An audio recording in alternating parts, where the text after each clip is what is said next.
रवि किशन तो छोड़िए, जी हां, मंच से रवि किशन क्या बोल गए? अमिताभ बच्चन तक को जनता पेट्रोल डीजल के दामों को लेकर सुना रही है, सभी के नायक को, और तेल कंपनियों के मुनाफे को लेकर एक रिपोर्ट को लेकर सवाल खड़े हो रहे हैं। यह रिपोर्ट आपकी स्क्रीन पर है। तो क्या मोदी जी के खुद के मंत्री ने देश की जनता को गुमराह किया, झूठ बोला? सवाल एक एक करके खड़े हो रहे हैं। चलिए सबसे पहले बात करते हैं फिल्म स्टार कम गोरखपुर के सांसद जनाब रवि किशन की। वर्क फ्रॉम होम, जनाब ने क्या कहा? Home from work. अब जानते हैं क्या कह रहे हैं? अब पेश है फ्रांस में लॉकडाउन चल रहा है। मैं नहीं कह रहा, ये कह रहे हैं, सुनिएगा।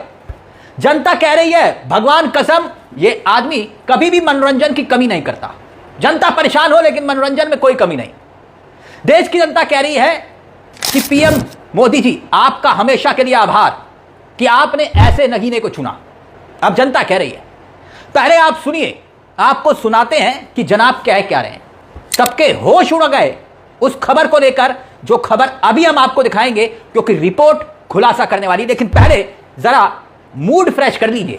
जनाब कह रहे हैं कि फ्रांस में लॉकडाउन लगा है। ये तो मोदी जी हैं, आप लोग बचे हुए हो। सुनिए जरा। फ्रांस में तो लॉकडाउन चल रहा है इस वक्त, पता है?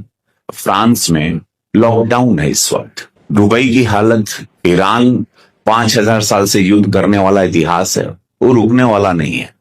ट्रंप रुकेंगे नहीं, अमेरिका ईरान का वॉर रुकने वाला नहीं।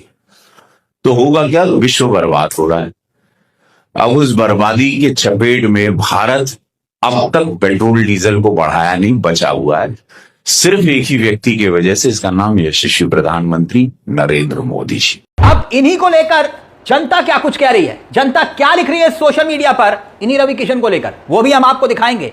और अमिताभ बच्चन को लेकर भी यहां पर सवाल खड़े हो रहे हैं। क्यों? लेकिन उससे पहले एक हैरान करने वाली खबर आपकी स्क्रीन पर। इस रिपोर्ट में पेट्रोल डीजल तेल कंपनियों के मुनाफे का पूरा आंकड़ा लिखा हुआ है, जिसे सुनकर अब आप दंग रह जाएंगे। मगर उससे पहले याद कीजिए पेट्रोलियम मंत्री हरदीप पुरी का यह बयान। अभी दो बयान और भी सुनाएंगे हम आपको, जिसमें वो कह रहे थे कि हर दिन रोजाना 1000 करोड़ रुपए का तेल कंपनियों को नुकसान हो रहा है।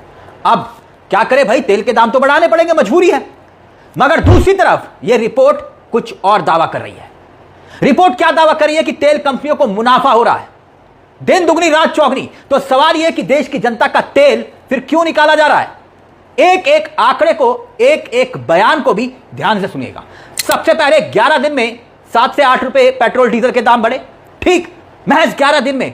यह किश्तों में महंगाई। लेकिन अब सुनिए हिंदुस्तान टाइम्स की अखबार की यह खबर आपकी स्क्रीन पर। यह रिपोर्ट क्या कहती है कि तेल कंपनियों को 41% का मुनाफा हुआ है, जबकि पेट्रोलियम